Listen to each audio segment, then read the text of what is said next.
बच्चों, मैं हूं अलका और आप सुन रहे हैं आज की कहानी।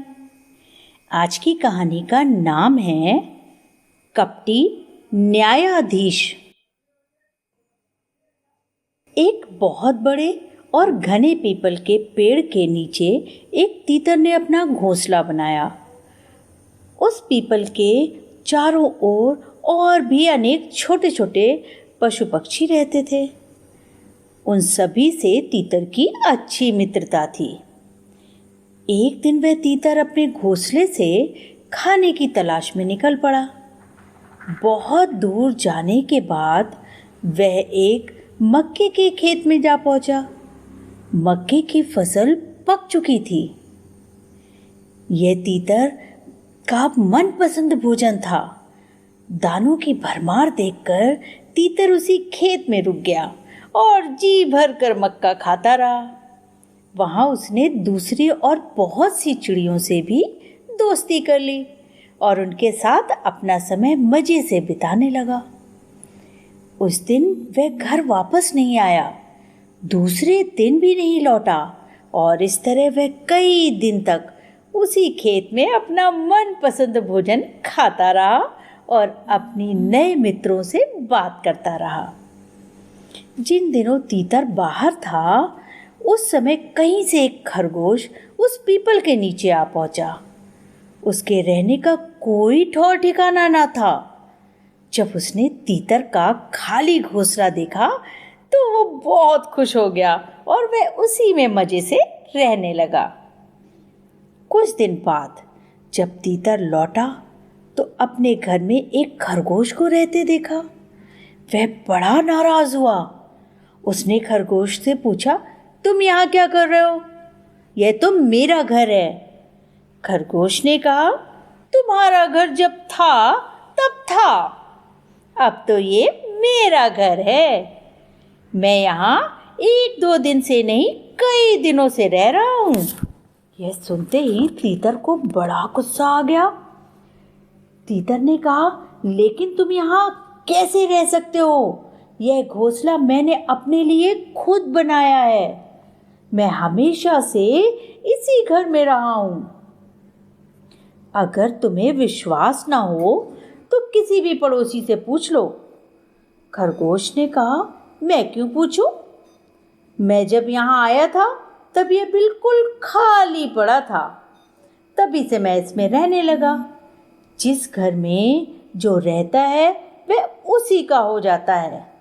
अब तो यह घर मेरा है। तीतर बिगड़कर बोला, यह सब झूठ है। मैं कुछ दिनों के लिए बाहर चला गया था, अब मैं वापस आ गया हूँ। मेरा घोंसला अभी खाली करो, यहाँ से तुरंत निकल जाओ। खरगोश ने कहा, यह तो नहीं हो सकता, यह मेरा मकान है और मैं इसी में रहूँगा। इस तरह तीतर और खरगोश आपस में झगड़ा करने लगे। उनकी तू तू मैं सुनकर और भी कई पशु पक्षी वहां जमा हो गए।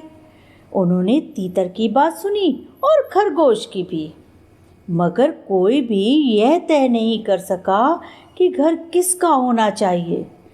तब उन्होंने एक रास्ता सुझाया कि यह मामला कानून से तय होना चाहिए।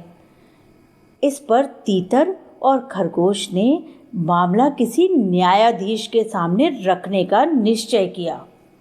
मगर ऐसे झगड़े तय करने के लिए कोई योग्य न्यायाधीश की जरूरत थी, जो आसानी से मिलना बहुत कठिन था।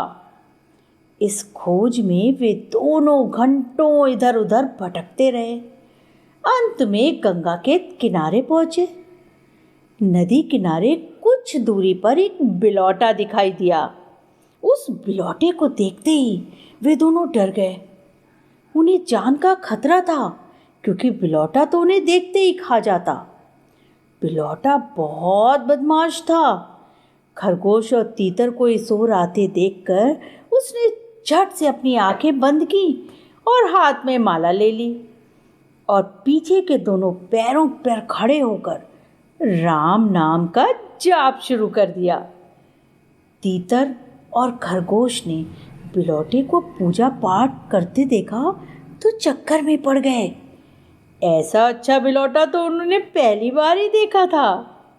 उन्होंने मन ही मन सोचा, ये कितना अच्छा है जो भगवान का नाम जप रहा है। खरगोश ने कहा, मेरी समझ में इसी बिलौटे को पंच बना लेना चाहिए। यही हमारी लड़ाई का सही न्याय करेगा। तीतर ने कहा, मैं भी यही सोच रहा हूँ, लेकिन हमें जरा संभल कर रहना होगा। यह तो हमारा जन्म से ही दुश्मन है। बिलौटे का पूजा पाठ खत्म होने तक दोनों चुपचाप खड़े रहे। पूजा खत्म कर बिलौटे ने धीरे से आंखें खोली और उन दोनों की ओर देखा। तीतर ने बिलौटे से कहा, श्रीमान जी, मेरे और इस खरगोश के बीच एक छोटा सा झगड़ा उठ खड़ा हुआ है, मगर मामला थोड़ा कानूनी है। आप कृपा करके इस झगड़े का निपटारा कर दीजिए। हम में से जो भी गलती पर होगा उसे आप सजा दे सकते हैं। बिलौटे ने कहा, राम राम, कैसी बातें करते हो भाई, भगवान का नाम लो, ऐसी बातें ना बोलो। मैं तो दूसरों का दुख देख भी नहीं सकता हूँ, और तुम कहते हो हम में से एक को सजा देना। हरे कृष्ण हरे राम। जो दूसरों को दुख देता है वह भगवान के कोप का भाजन बनता है। समझे तुम लोग? मतलब भगवान उनसे गुस्सा होकर उनको सजा देते हैं। जाने दो, अपने झगड़े का किस्सा कह डालो, मैं बता दूंगा कि गलती किसकी है।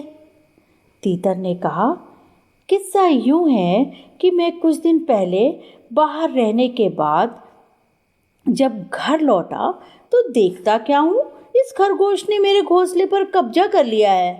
खरगोश चिल्लाकर बोला, तुम्हारा घर कैसा? वह घर तो मेरा है। बिलौटे ने नरमी से कहा, शांति शांति, जरा मुझे पूरा किस्सा तो सुन लेने दो। पहले तो तीतर ने अपनी बात कही, फिर खरगोश ने भी अपनी बात कही। दोनों की बातें सुनकर बिलौटा कुछ देर मौन रहा, फिर कहने लगा, क्या बताऊं भाई, अब मैं बूढ़ा हो गया हूँ। मुझे ना तो ठीक से दिखाई देता है और ना ही सुनाई देता है। मैं तुम्हारा मामला पूरी तरह से समझ ही ना सका। तुम दोनों जरा मेरे नज़दीक आकर बात करो तो अच्छी तरह से समझ आए मुझे। अब तक खरगोश और तीतर दोनों ही बिलौटे का डर भूल गए थे। उन्होंने बिलौटे पर पूरा विश्वास करके उसके नज़दीक पहुंच गए। तभी बिलौटे ने उन पर तेजी से झपट्टा मारा और एक ही झपट्टे में दोनों का काम तमाम कर दिया। बिलौटा चटपट खरगोश और तीतर को चट कर गया। इसीलिए हमें आपस में बिना बात के झगड़ा नहीं करना चाहिए। शुभ रात्रि।